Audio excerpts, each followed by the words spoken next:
So I kind of got bored and made a daytime version of the Guardian Takedown. Yep, that's about it. That's genuinely the concept of this video. I got really bored and decided that I wanted to turn the Guardian Takedown to daytime. Before we get into this video, I should say that this is not a publicly available mod. It's literally just something that I made in like an hour because I was really bored. But in terms of how this was actually pulled off, it was done using a pretty groundbreaking, honestly, technique of modding known as pack editing. This basically allows modders to modify the actual game files of Borderlands 3 without the use of hotfixes, and it gives them much more control over the game itself because some things can't be altered with a hotfix. Even in the past, when modders have been able to path correctly to certain files and change their contents, like which skybox the Guardian Takedown uses for example, there's a very high chance that the game already loads that asset in before it's even possible to change it. Then you get into stuff like blueprints and uber graphs, and that stuff just really can't be touched very easily, at least without the use of pack editing. So that's kind of what made this all possible. This is actually something I wanted to utilize in Borderlands 3 Redux back in the day, but of course we weren't advanced at that point, so hotfixes were the way we went. Alright, but enough of the technical stuff, let's actually talk about the daytiminess itself. The first thing that's actually really interesting about this is that we're using the Pandora skybox for Guardian Takedown here. There are others you can go with, but it really doesn't matter in the grand scheme of things because the way skyboxes work in Borderlands 3 and in Wonderlands, funnily enough, is that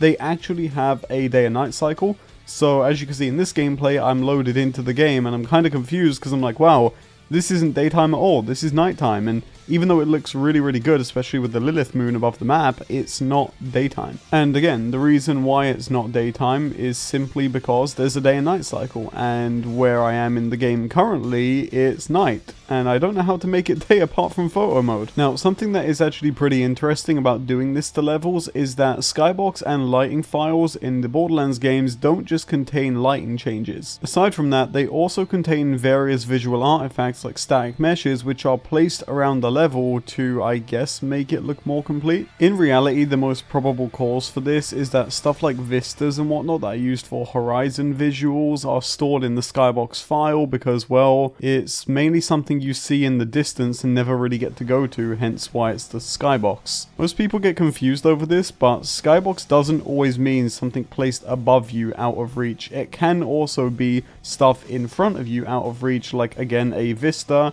maybe a distant mountain, or some spinning propellers, or even a massive dinosaur skull. That's why in this Athena's version I made of the Guardian Takedown, you can actually see that as I'm going around, things are popping in and out.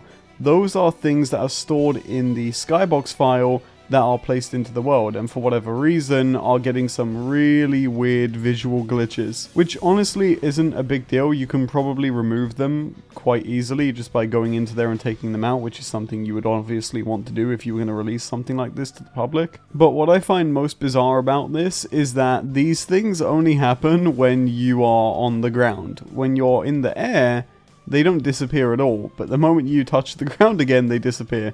So if there's anyone from Gearbox watching, I'd actually love to know why this happens. I haven't worked too much with Unreal, but anything that I did do on it was not really skybox related. This stuff always confused me, so it'd be interesting to learn. But anyway, that's about it. I'm gonna stop talking now and just kind of let the gameplay roll. I really did this for fun again, and I hope you guys enjoy it. There's nothing too special about this video aside from that. But yeah, thank you guys for watching. Have a good day.